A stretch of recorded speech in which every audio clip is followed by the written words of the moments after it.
Hello everyone, स्वागत है आप सभी का आपके अपने YouTube channel SG prime education में। आज हम बौद्ध धर्म को पढ़ेंगे। बौद्ध धर्म और जैन धर्म बहुत ही महत्वपूर्ण टॉपिक है हर एग्ज़ाम के लिए और यूपीएससी का फेवरेट टॉपिक है। तो आज हम बौद्ध धर्म को पढ़ेंगे क्योंकि हाल ही में भगवान बुद्ध की लेटी हुई यानी कि शयन मुद्रा वाली प्रतिमा को स्थापित किया गया है बोध गया बिहार में। तो हम बौद्ध धर्म को पढ़ेंगे, टॉप 50 क्वेश्चन को सॉल्व भी करेंगे, जिससे हम जितना भी पढ़े रहेंगे वो सारा रिवाइज हो जाएगा। तो चलिए स्टार्ट करते हैं।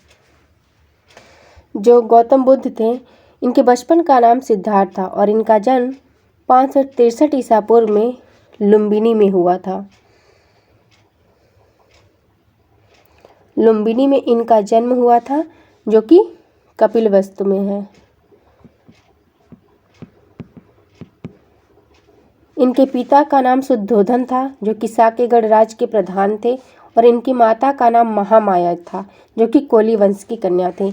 और इनकी माता जो है, जब इनका जन्म होता है तो इसके 7वें दिन इनकी माता की मृत्यु हो जाती है। तो इनका पालन पोषण जो है इनकी मौसी प्रजापति गौतमी ने किया। और इनका विवाह हो जाता है 16 वर्ष की अवस्था में यशोधरा के साथ, और इनके पुत्र का नाम राहुल था। भगवान बुद्ध से संबंधित एक फेमस बुक है light of Asia. Light of Asia. जब भगवान बुद्ध का जन्म हुआ था तभी ये घोषणा कर दी गई, मतलब पंडितों ने ये घोषणा कर दी थी, जो भविष्य देखते थे, कि ये या तो बहुत ही पराक्रमी राजा बनेंगे, या तो ये बहुत ही महान सन्यासी बनेंगे। तो जब इनका विवाह हो गया फिर भी ये वैवाहिक जीवन में उतने खुश नहीं थे। ये एक बार ये फैसला लेते हैं कि इन्हें महल के बाहर की दुनिया देखनी है। तो फिर ये अपने सारथी चन्ना और इनके घोड़ा का नाम था कंतक, इनके साथ निकल जाते हैं भ्रमण करने के लिए। तो ये सबसे पहले देखते हैं एक बूढ़ा व्यक्ति देखते हैं, फिर उसके बाद ये बीमार व्यक्ति को देखते हैं, फिर उसके बाद ये एक शव को भी देखते हैं, तब जाके ये लास्ट में सन्यासी को देखते हैं। फिर चन्ना इन्हें बताता है कि ये बूढ़ा व्यक्ति है तो हर किसी को एक दिन बूढ़ा होना है, चाहे राजा हो या फिर कोई भी व्यक्ति, साधारण व्यक्ति हो, सबको बूढ़ा होना है। बीमार भी किसी न किसी कारण से व्यक्ति पड़ता ही है, अंत में वो मर भी जाता है। और जो सन्यासी होता है वो सब क्या है, हर जो भी सांसारिक मोह होता है उससे मुक्त होता है, इसलिए उस संसार का जो सबसे सुखी व्यक्ति है वो सन्यासी है। तभी से इनके मन में भी वैराग्य का जो है भावना आई और ये गृह त्याग के बारे में सोच लेते हैं। तो भगवान बुद्ध के जीवन से संबंधित कुछ प्रतीक है, इनके बारे में भी क्वेश्चन पूछ देता है। जो भगवान के जन्म का प्रतीक है वो है कमल और साढ़, गृह त्याग का प्रतीक है घोड़ा, और ज्ञान का प्रतीक है पीपल का वृक्ष यानी कि बोधि वृक्ष, और निर्वाण का प्रतीक है पद चिन्ह। भगवान बुद्ध ने 29 वर्ष की अवस्था में गृह त्याग किया था।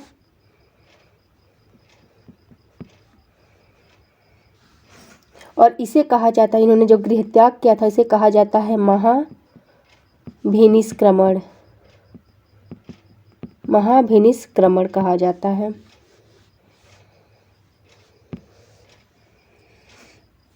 और जब इन्होंने गृह त्याग किया था तो सबसे पहले ये वैशाली में इनके गुरु अलार कलाम के पास पहुँचे।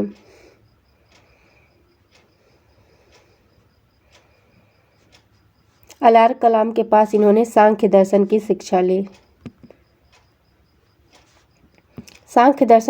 ली, लेकिन ये संतुष्ट नहीं हुए। इन्हें लगा कि मुझे अभी भी ज्ञान की प्राप्ति नहीं हुई, तो फिर ये आगे बढ़े, फिर जाते हैं राजगीर में।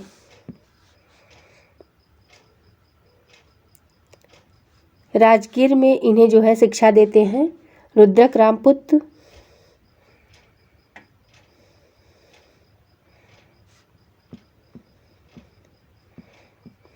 इनसे इन्होंने योग की शिक्षा ली। तो योग का आप अगर जो भगवान बुद्ध की मुद्रा देखेंगे तो वो हमेशा साधना करते हुए आपको मिलेंगे, योग करते हुए मिलेंगे। तो ऐसा माना जाता है कि जो भगवान बुद्ध के प्रथम गुरु थे वो रुद्रक रामपुत्र ही थे। इन्होंने 6 वर्ष तक तपस्या की, फिर जाके इनको 35 वर्ष की अवस्था में ज्ञान की प्राप्ति हुई।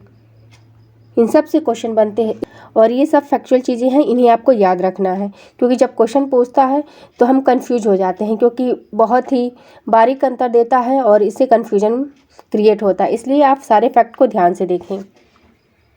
और भगवान को जो ज्ञान की प्राप्ति हुई थी वो बोध गया में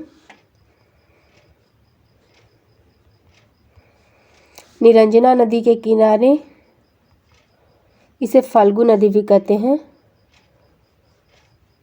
पीपल वृक्ष के नीचे, जो पीपल का वृक्ष था इसे ही कहते हैं बोधि वृक्ष, इसी के नीचे इन्हें ज्ञान की प्राप्ति हुई थी। जब इन्हें ज्ञान की प्राप्ति हो गई थी तो भगवान बुद्ध ने अपना पहला उपदेश सारनाथ में दिया था। और इन्होंने सबसे ज़्यादा जो उपदेश दिया था वो श्रावस्ती में दिया था, क्योंकि बरसात के टाइम ये श्रावस्ती में ही रुकते थे, तो श्रावस्ती में ही इन्होंने सबसे ज़्यादा उपदेश दिया था। और इन्होंने जो पहला उपदेश दिया था सारनाथ में, उसे कहा जाता है धर्म चक्र प्रवर्तन।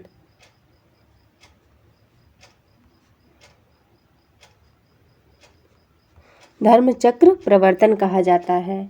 और जो भगवान बुद्ध जो उपदेश देते थे वो पाली भाषा में देते थे, ये जन साधारण भाषा थी। भगवान बुद्ध ने जो उपदेश दिए वो कौशल में दिए, वैशाली में और कौशाम्बी में इन्होंने अपने उपदेश दिए।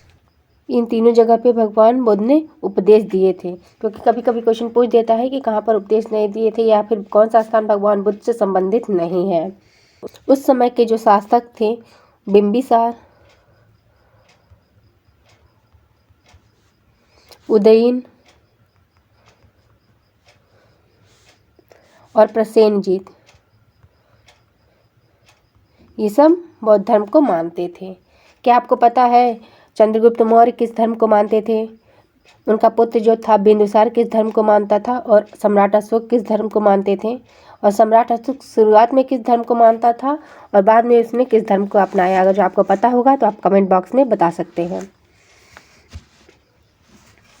और जो भगवान बुद्ध थे, इनकी मृत्यु जो हुई थी 483 ईसा पूर्व में हुई थी, जिसे कहा जाता है महापरिनिर्वाण।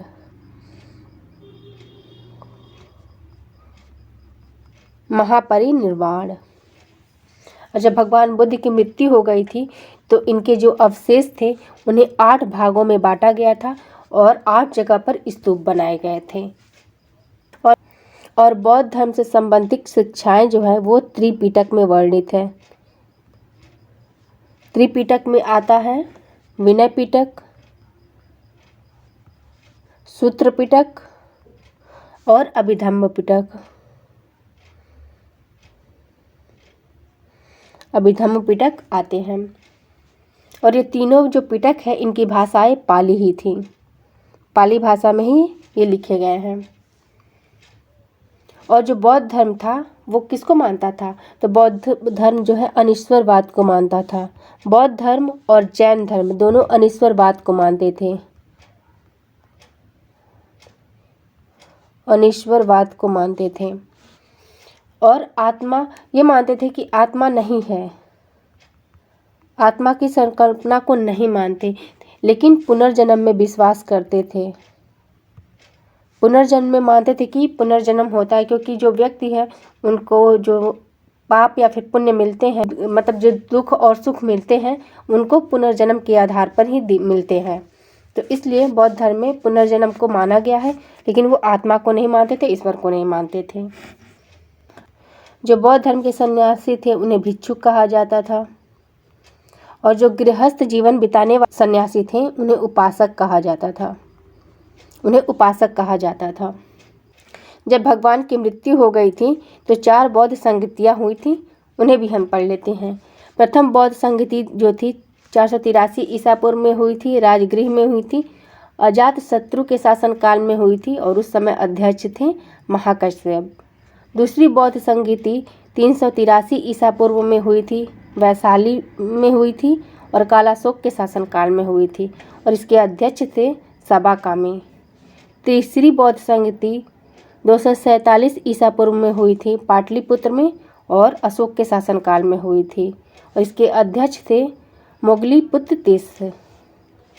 और चौथी बौद्ध संगति जो है वो प्रथम शताब्दी में हुई थी, कुंडलवन कश्मीर में हुई थी, शासक था कनिष्क और अध्यक्ष थे वसुमित्र, उपाध्यक्ष थे अश्वघोष। अब हम टॉप 50 क्वेश्चन बौद्ध धर्म से संबंधित भी पढ़ लेते हैं, जिससे जो भी हम आगे पढ़े हैं वो रिवाइज हो जाएगा। गौतम बुद्ध का जन्म कब हुआ था? तो गौतम बुद्ध का जन्म 563 ईसा पूर्व में लुम्बिनी में हुआ था। बुद्ध के जीवन की किस घटना को महाभिनिष्क्रमण के रूप में जाना जाता है? तो जब उन्होंने गृह त्याग किया था तो उसी को महाभिनिष्क्रमण कहा जाता है। गौतम बुद्ध की माँ किस वंश से संबंधित थी? तो गौतम बुद्ध की माँ कोली वंश से संबंधित थी और उनके पिता शाक्य वंश से संबंधित थे। बुद्ध का जन्म हुआ था? तो लुम्बिनी में उनका जन्म हुआ था। निम्नलिखित में से किस राज्य वंश के अभिलेख से इस परंपरा का समर्थन होता है कि लुम्बिनी शाक्य मुनि बुद्ध का जन्म स्थान था? तो मौर्य वंश से संबंधित है, यहीं से पता चलता है। निम्नलिखित में से कौन एक अशोक का अभिलेख इस परंपरा की पुष्टि करता है कि गौतम बुद्ध का जन्म लुम्बिनी में हुआ था? तो रुम्मिनदेई जो स्तंभ लेख अभिलेख है वहाँ से पता चलता है कि गौतम बुद्ध का जन्म लुम्बिनी में हुआ था। महात्मा बुद्ध का महापरिनिर्वाण कहाँ हुआ था? तो महात्मा बुद्ध का महापरिनिर्वाण यानी कि जो उनकी मृत्यु हुई थी वो कुशीनगर में हुई थी। गौतम बुद्ध ने किस स्थान पर निर्वाण प्राप्त किया था, यानी कि उन्हें ज्ञान की प्राप्ति कहाँ हुई थी? तो बोध गया में हुई थी। निरंजना यानी कि फाल्गुनी नदी के किनारे हुई थी और कब हुई थी? वैशाख पूर्णिमा के दिन हुई थी। ये ऐसा संयोग है कि भगवान बुद्ध का जन्म भी वैशाख पूर्णिमा के दिन हुआ था और उनका महापरिनिर्वाण भी वैशाख पूर्णिमा के दिन ही हुआ था और उनको ज्ञान की प्राप्ति भी वैशाख पूर्णिमा के दिन ही हुई थी। महापरिनिर्वाण मंदिर अवस्थित है तो कुशीनगर में। नेक्स्ट है, निम्नलिखित महाजनपदों में से किसका संबंध बुद्ध के जीवन से था? तो बुद्ध का संबंध जो था वो कौशल से था और मगध से था, अवंती और गंधार से नहीं था। गौतम बुद्ध द्वारा अपने धर्म में दीक्षित किया जाने वाला अंतिम व्यक्ति निम्नलिखित में से कौन सा था? तो सुबुद्ध था वो अंतिम व्यक्ति।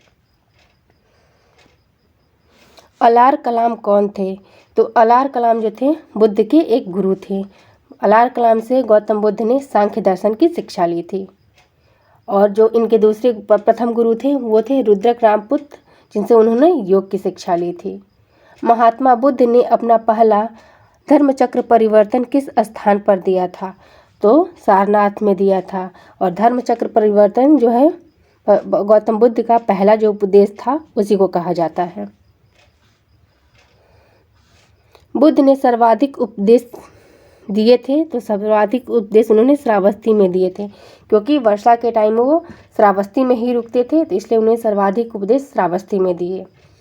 सप्तपर्णी गुफा स्थित है तो सप्तपर्णी गुफा राजगृह में स्थित है। बुद्ध की मृत्यु के पश्चात प्रथम बौद्ध संगति की अध्यक्षता की गई थी तो अध्यक्ष थे महाकश्यप और जो शासक था वो अजातशत्रु था। बौद्ध धर्म की महायान शाखा औपचारिक रूप से किसके शासनकाल में प्रकट हुई? तो कनिष्क के शासनकाल में प्रकट हुई थी। बुद्ध के जीवन की 4 महत्वपूर्ण घटनाओं और उनके संबंध 4 स्थानों का नीचे उल्लेख है और जो स्तंभ एक और स्तंभ दिए गए हैं और सुमेलित करना है। तो बुद्ध का जो जन्म हुआ था वो कहाँ हुआ था? लुम्बिनी में हुआ था। उनको ज्ञान की प्राप्ति बोध गया में हुई थी। प्रथम प्रवचन उन्होंने सारनाथ में दिए और उनका निधन कुशीनगर में हुआ। नेक्स्ट है, करमापा लामा तिब्बत के बौद्ध संप्रदाय के किस वर्ग का है? तो ये कंगयुपा जो है वर्ग वहाँ से संबंधित है। निम्नलिखित में से कौन सा बौद्ध पवित्र स्थल निरंजना नदी पर स्थित है? तो बोध गया जो है वो निरंजना नदी पर स्थित है। भारतीय कला में बुद्ध के जीवन की किस घटना का चित्रण मृग सहित चक्र द्वारा हुआ है? तो प्रथम उपदेश का चित्रण किया गया है। बुद्ध के उपदेश किससे संबंधित है? तो आचरण की शुद्धता और पवित्रता से संबंधित है बुद्ध के उपदेश।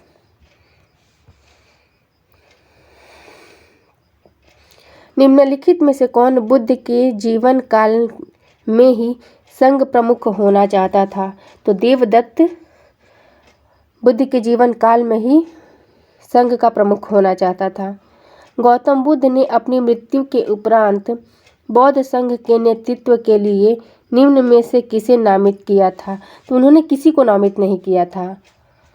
बौद्ध संघ में भिक्षुणी के रूप में स्त्रियों के प्रवेश की अनुमति बुद्ध द्वारा कहाँ दी गई थी? तो वैशाली में दी गई थी। और किसके कहने पे दी गई थी? तो जो उनका जो प्रिय शिष्य था आनंद, उसके कहने पर दी गई थी। त्रिपिटक क्या है? तो बुद्ध के जो उपदेश का संग्रह है वो त्रिपिटक है। और तीन त्रिपिटक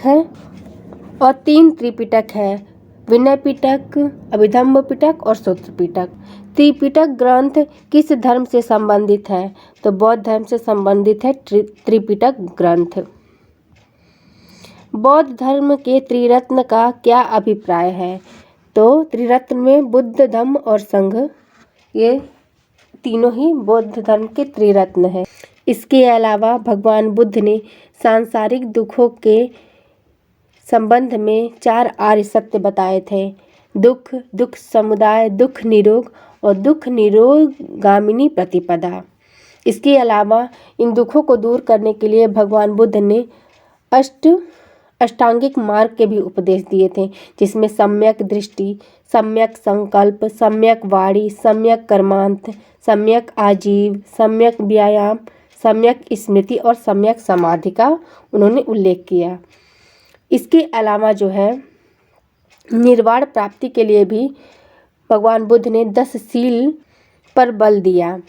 10 शील में आता है अहिंसा, मतलब हिंसा न करना; सत्य, मतलब झूठ न बोलना; अस्तेय, यानी कि चोरी न करना; अपरिग्रह, यानी कि किसी प्रकार की संपत्ति को, मतलब आवश्यकता से अधिक संपत्ति न रखना, यानी कि खाने भर का रखना और उससे ज़्यादा संपत्ति न रखना; मद्य सेवन न करना, यानी कि शराब वराब नहीं पीना; असमय भोजन न करना; सुखप्रद बिस्तर पे नहीं सोना; धन का संचय न करना; स्त्रियों से दूर रहना; नृत्य गान, इन सब से भी दूर रहना। ये सब बौद्ध धर्म की शिक्षाओं में वर्णित है। अशोकराम विहार निम्नलिखित में से किस स्थान पर स्थित है? तो पाटलिपुत्र में। विश्व का सबसे ऊंचा कहा जाने वाला विश्व शांति स्तूप बिहार में कहाँ है? तो राजगीर में है। सर्वप्रथम स्तूप शब्द कहाँ मिलता है? तो ऋग्वेद में स्तूप शब्द का उल्लेख मिलता है सबसे पहले। वह स्तूप स्थल जिसका संबंध भगवान बुद्ध के जीवन की किसी घटना से नहीं रहा, वह है सांची का स्तूप। बाकी सारनाथ, बोध गया और कुशिनारा, ये सब भगवान बुद्ध से संबंधित स्तूप है। सांसारिक अस्थिरता और क्षणिक है का निम्न में से किससे संबंध है? तो बौद्ध से संबंधित है। निम्नलिखित में से किसे एशिया का ज्योतिपुंज के तौर पर जाना जाता है? तो गौतम बुद्ध को जाना जाता है। सर एडविन एर्नॉल्ड की पुस्तक द लाइट ऑफ एशिया आधारित है ललित विस्तार पर। गौतम बुद्ध को एक देवता का स्थान किस राजा के युग में प्राप्त हुआ? तो कनिष्क के काल में प्राप्त हुआ। भारत में पहले जिस मानव प्रतिमा को पूजा गया वह बुद्ध की प्रतिमा थी। गांधार शैली की मूर्ति कला में बुद्ध के सारनाथ में हुए प्रथम धर्मोपदेश के संबंध प्रवचन मुद्रा का नाम है धर्मचक्र। बुद्ध की खड़ी प्रतिमा निम्न में से किस काल में बनाई गई थी? तो कुषाण के काल में बनाई गई थी। भूमि स्पर्श मुद्रा की सारनाथ बुद्ध मूर्ति संबंधित है, गुप्त काल से संबंधित है ये मूर्ति। निम्नलिखित में से कौन से सही सुमेलित है? तो लोथल जो है प्राचीन गोदी क्षेत्र है। सारनाथ बुद्ध का प्रथम उपदेश यहीं पे उन्होंने दिया था। और नालंदा जो है ये बौद्ध अधिगम का महान पीठ है। प्रथम शताब्दी ईस्वी में किस भारतीय बौद्ध भिक्षु को चीन भेजा गया था? तो नागार्जुन को। नेक्स्ट है शून्यता के सिद्धांत का सर्वप्रथम प्रतिपादन करने वाले बौद्ध दार्शनिक का नाम है नागार्जुन। भगवान बुद्ध ने अपना अंतिम श्वास कहाँ लिया था, यानी कि महापरिनिर्वाण की प्राप्ति भगवान बुद्ध को कहाँ हुई थी? तो कुशीनगर में। किस राज्य को बौद्ध धर्म का पालना कहा जाता है? तो बिहार को बौद्ध धर्म का पालना कहा जाता है। लुम्बिनी बुद्ध का जन्म स्थान था जिसे एक शिलालेख द्वारा सत्यापित किया गया है अशोक के शासनकाल में। बुद्ध चरित्र के लेखक कौन थे? तो अश्वघोष जो थे वो बुद्ध चरित्र के लेखक थे।